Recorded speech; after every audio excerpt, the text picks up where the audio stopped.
ছাত্ররা ভালো আছে নিশ্চয়ই। এই করোনা মহামারীর বিরুদ্ধে আমরা সবাই সংঘবদ্ধভাবে লড়াই করে চলেছি। আশা করি তোমরাও সচেতন হয়ে সচেতনতা মেনে চলে এই করোনা ভাইরাসের বিরুদ্ধে সবাই লড়াই করছো। বাড়িতে থেকো, সুস্থ থেকো। এই বিপর্যয়ের মাধ্যম দিয়ে আমাদের সাধারণ জীবনযাপন কিছুটা ব্যাহত তো হচ্ছেই, কিন্তু এ তো দীর্ঘদিন চলতে পারে না। কারণ যে চর্চাগুলো, পড়াশুনো বলো, খেলাধুলো বলো, অন্যান্য সব রকমের যে নিত্য প্রয়োজন সেটা তো আমাদের চালিয়ে যেতে হবে, আর চর্চাও সাথে সাথে রাখতে হবে। কারণ আমরা জানি practice makes a man perfect. সুতরাং চর্চা চালিয়ে যেতে হবে। আজ আমি ক্লাস 10-এর ছাত্রদের ইতিহাস ক্লাস করাবো। এই ইতিহাস তোমাদের লকডাউনের আগে যখন তোমাদের স্কুল বন্ধ হয়নি, তখন আমরা ফার্স্ট ইউনিট টেস্ট নিয়ে আলোচনা করেছিলাম। ফার্স্ট ইউনিট টেস্টে যে সমস্ত সিলেবাসগুলো ছিল সেগুলো আমরা প্রায় শেষ করে এনেছিলাম। তাছাড়া তৃতীয় চ্যাপ্টার যেটা প্রতিরোধ বিদ্রোহ, সেটা অনলাইনে তোমরা এর আগে ক্লাসও করেছো। আজকে আমি চতুর্থ অধ্যায়ের সংঘবদ্ধতা, গোড়ার কথা, সংশ্লিষ্ট বিশ্লেষণ, সেই চতুর্থ অধ্যায়ের 1857 সালের সিপাহী বিদ্রোহের আলোচনায় আসবো। আমি পয়েন্টসগুলো বলে দিই, কিছু পয়েন্টস নিয়ে যেগুলো আমরা বিশ্লেষণ করব আজকে। সেই বিশ্লেষণের মাধ্যম দিয়ে যেতে হলে আমি একটু পয়েন্টসগুলো তোমাদের বলে নিই। সিপাহী বিদ্রোহ মহাবিদ্রোহ কেন, বা সিপাহী বিদ্রোহের সূচনা কবে থেকে, সিপাহী বিদ্রোহের নানান দিক, সিপাহী বিদ্রোহে কারা কারা অংশগ্রহণ নিয়েছিল এবং সিপাহী বিদ্রোহের মূল্যায়নটা কি। আমি সিপাহী বিদ্রোহকে প্রথম পয়েন্টে আসি। সিপাহী বিদ্রোহ কেন মহাবিদ্রোহ? কারণ এই বিদ্রোহের আগে যে সমস্ত বিদ্রোহগুলি হয়েছিল তা একটি সুবিস্তীর্ণ এলাকা জুড়ে সংঘবদ্ধভাবে সশস্ত্র সংগ্রামে এর আগে কোনো প্রতিরোধ বা বিপ্লব ঝাঁপিয়ে পড়েনি। 1857 সালের যে বিপ্লব, সেটা যদিও বা সিপাহীরা প্রথমে আরম্ভ করেছিল বা সূচনা করেছিল, এটা সব শ্রেণী, যেরকম রাজা, তালুকদার, শ্রমিক, কৃষক, সবাই একসাথে ঝাঁপিয়ে পড়েছিল সশস্ত্র সংগ্রামের মাধ্যম দিয়েও। এছাড়া লেখনের মাধ্যম দিয়ে কিছু কিছু জন তো এই বিপ্লবে অবশ্যই সহায়তা করেছিলেন। এই বিদ্রোহ যেহেতু একটা সুবিস্তীর্ণ এলাকা জুড়ে সশস্ত্রভাবে সমগ্র শ্রেণীর মানুষ অংশগ্রহণ করেছিল, সেই জন্য এই বিদ্রোহকে আমরা মহাবিদ্রোহ বলবো। তারপরে আসি সূচনা কবে থেকে। এই বিদ্রোহের সূচনা হয় 1857 সালের 26শে ফেব্রুয়ারি প্রথম বহরমপুরের পদাতিক সৈন্যরা তারা তাদের ছাউনিতে সেনা ছাউনিতে প্রথম এই বিদ্রোহ শুরু করে। আমরা অনেকেই ভুল করি যে প্রথম সিপাহী বিদ্রোহ কোথায় শুরু হয়েছিল, অনেকেই বলে ফেলি ব্যারাকপুরে। না, ব্যারাকপুরে দ্বিতীয়ত 29শে মার্চ 1857 সালে সেখানে মঙ্গল পাণ্ডে তিনি প্রথম এই মহাবিদ্রোহে শহীদ হয়েছিলেন। প্রথম মঙ্গল পাণ্ডে এই মহাবিদ্রোহে শহীদ হয়েছিলেন। এই প্রথম শহীদ হয়েছিলেন কথাটা আমরা গুলিয়ে ফেলে বলি প্রথম সিপাহী বিদ্রোহ কোথায় হয়েছিল, না, সহজেই বলে ফেলি ব্যারাকপুরে। সুতরাং কথাটা ক্লিয়ার করতে পারলাম যে প্রথম সূচনা হয়েছিল 26শে ফেব্রুয়ারি 1857 সালে বহরমপুরে, দ্বিতীয়ত 29শে মার্চ এটি বিদ্রোহ শুরু হয় ব্যারাকপুরের সেনা ছাউনিতে মঙ্গল পাণ্ডের নেতৃত্বে। তারপরে 10ই মে মিরাটে প্রকৃতভাবে মহাবিদ্রোহ শুরু হয়। মহাবিদ্রোহ বা সিপাহী বিদ্রোহ প্রকৃতভাবে শুরু হয় 10ই মে। তারপরে তারা সেখান থেকে 11ই মে দিল্লি দখলের উদ্দেশ্যে যায়। সেখানে এই সিপাহীরা তারা মোগল সম্রাট দ্বিতীয় বাহাদুর শাহকে নেতা হিসেবে মেনে নিয়ে বিদ্রোহ শুরু করে। এই বিদ্রোহটা প্রথমে কেন হয়েছিল আগে একটু বলে নি। না, আশ্চর্যের বিষয়, এই যে সিপাহীরা এরা কিন্তু ইংরেজদের সাম্রাজ্য দখলের প্রহরী ছিল। তাদেরকে সাহায্য করার জন্য তাদের সেনা পদে তাদের নিয়োগ করা হয়েছিল। কিন্তু এর চেয়ে বেশি আশ্চর্য হচ্ছে, এদেরকে কিন্তু বেশি অত্যাচার সহ্য করতে হতো নানান দিক থেকে। সেই কারণগুলো তোমাদের সামনে একটু বলি। কারণগুলো হচ্ছে, যেরকম পেশাগত দিক থেকে বলি, পেশাগত দিক থেকে ইংরেজ সেনাদেরকে শ্বেতাঙ্গী যাদের বলা হয়, ইংরেজ সেনারা আমাদের এই ভারতীয় সেনাদেরকে কালা আদমি বলে ডাকতো। এবং এদেরকে পেশাগত দিক থেকে যেরকম তারা যে পদে উন্নীত হতো বা যে পদে তারা তাদের পরপর প্রমোশন হতো, সেই পদে কিন্তু ভারতীয় সেনাদের প্রমোশন করানো হতো না। এদেরকে নিম্নমানের বেতন দেওয়া হতো, কম বেতন, বা এদের শিক্ষাগত যোগ্যতা থাকলেও তারা প্রমোশন পেত না। এছাড়া বর্ণর দিক থেকে যেটা বললাম, এদেরকে কালা আদমি বলে তারা অত্যাচার করতো, বা একটা নিম্নমানের কালা আদমি বলে তাদেরকে সেইভাবে সেই চিন্তায় তাদেরকে নিয়ে যেত। এবং খাদ্য তারা খুব নিম্নমানের দিত এদেরকে। তারা যে খাদ্য গ্রহণ করতো এদের তার থেকে খুব নিম্নমানের খাদ্য। এছাড়া ব্রাহ্মণ, অনেক সেনা যারা ছিলেন ব্রাহ্মণ, তারা পাগড়ি পরতেন, তিলক পরতেন, সেগুলো তারা খুব এদেরকে খেপাতো যে না, এই পাগড়ি পরা, তিলক পরা সেনা বাহিনীতে থাকা চলবে না। শিক্ষাগত যোগ্যতায় বা পেশাগত যোগ্যতা দিক থেকে এদেরকে অনেকটা বেশি নিম্নমানের বলে হেয় করত।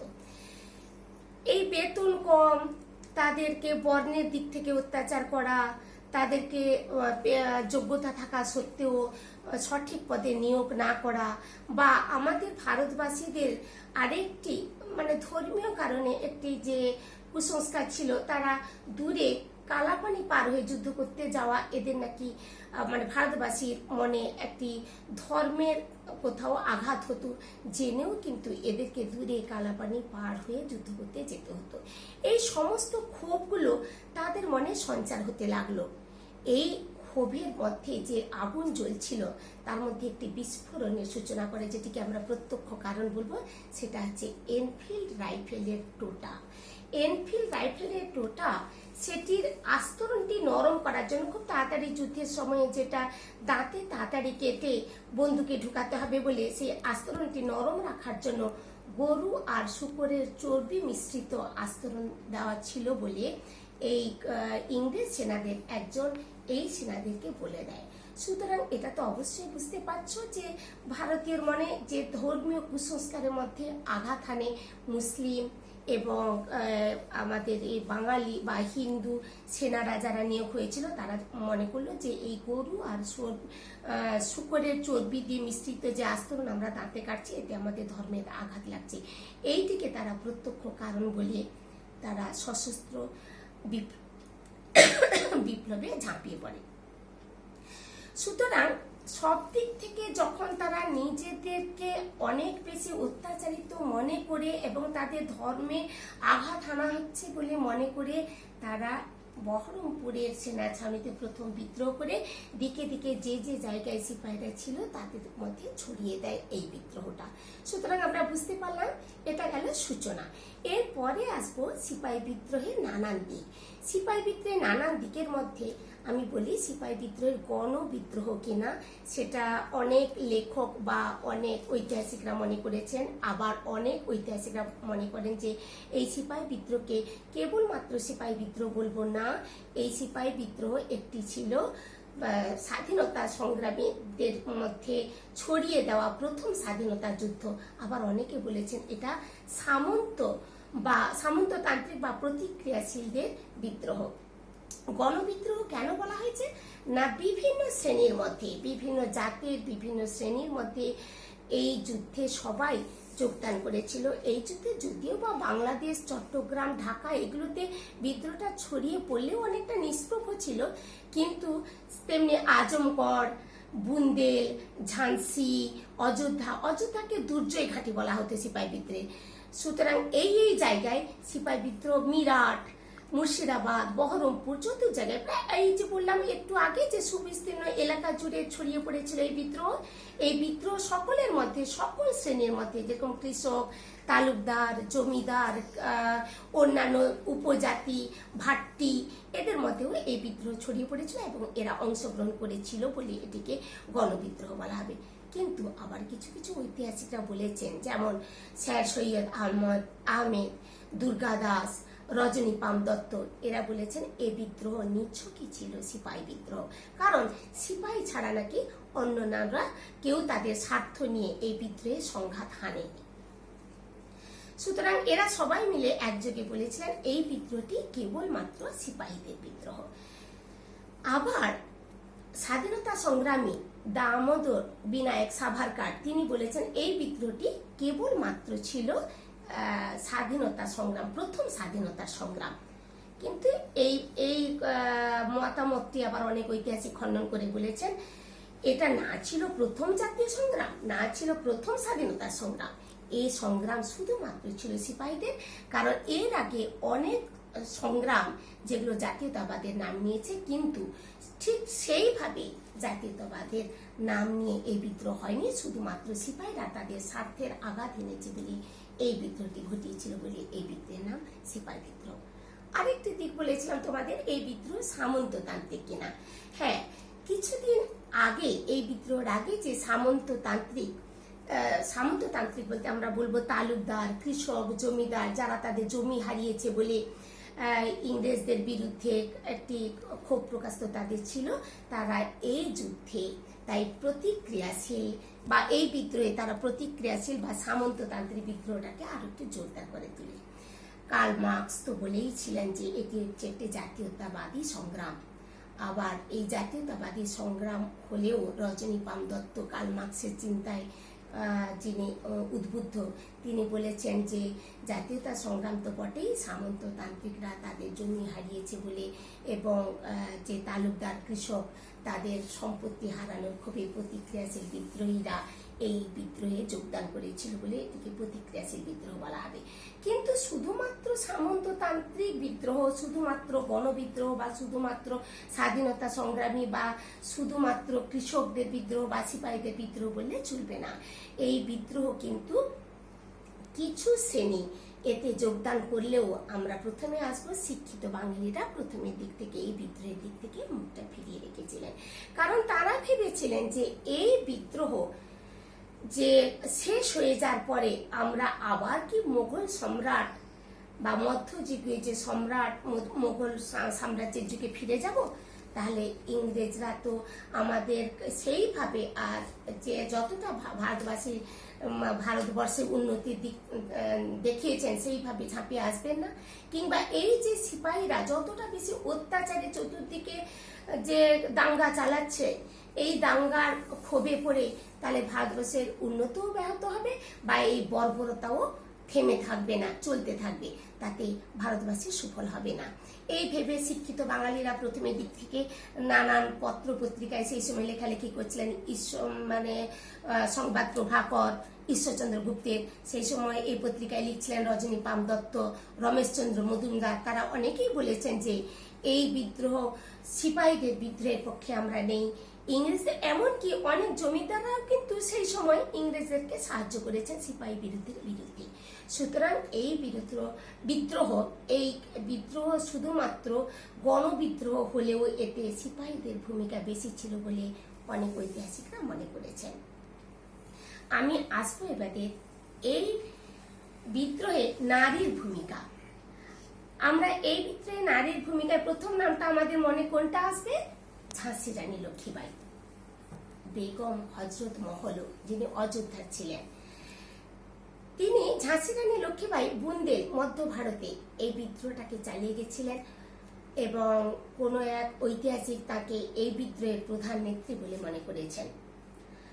1857 সালের মাঝামাঝি জুন মাসে তিনি এই বিদ্রোহের মানে রণক্ষেত্রে প্রাণ হারান, কিন্তু বুন্দেলটাকে রক্ষা করার জন্য তিনি প্রাণপণে চেষ্টা করে এই বিদ্রোহে সামিল হয়েছেন।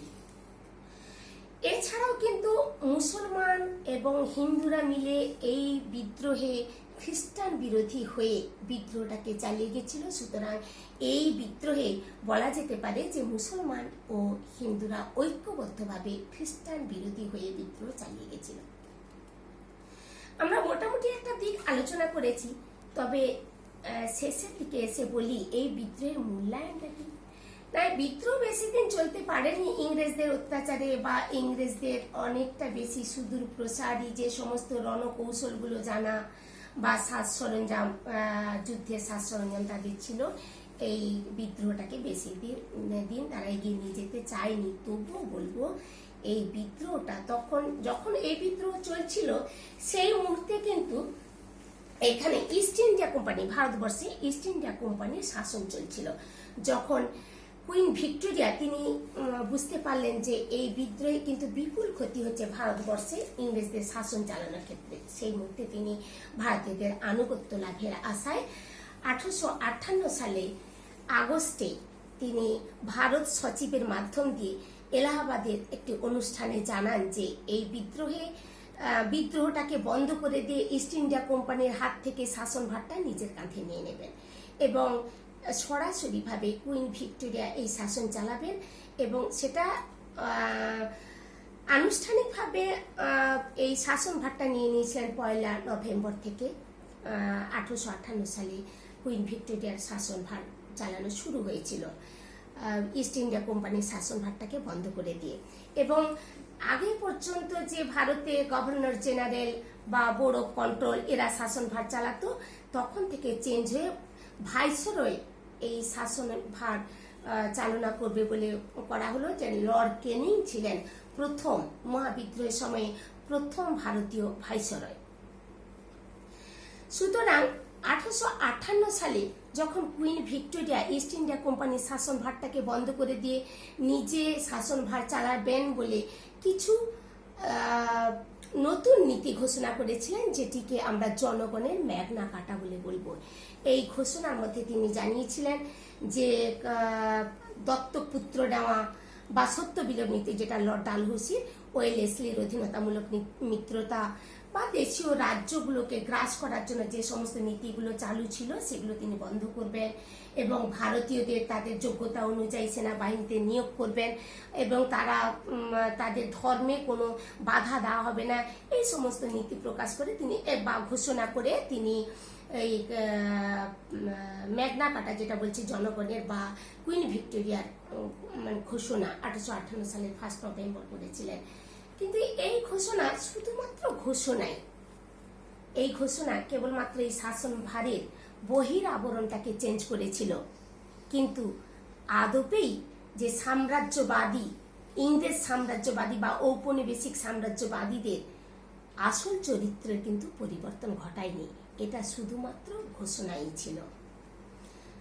তবু এই কথা বলা যায় যে সর্বশেষে কিছু তো পরিবর্তন আনা গেছিল, শাসনভার থেকে হোক বা ভারতীয়দের মনে ইংরেজদের বিরুদ্ধে এক প্রগতিশীল প্রক্রিয়াটাকে চালনার বা স্বাধীনতা লাভের যে প্রবল আশা ইংরেজদের মনে একটা ভীতি সঞ্চার করেছিল। এটি হলো মহাবিদ্রোহের গুরুত্ব বা মূল্যায়ন।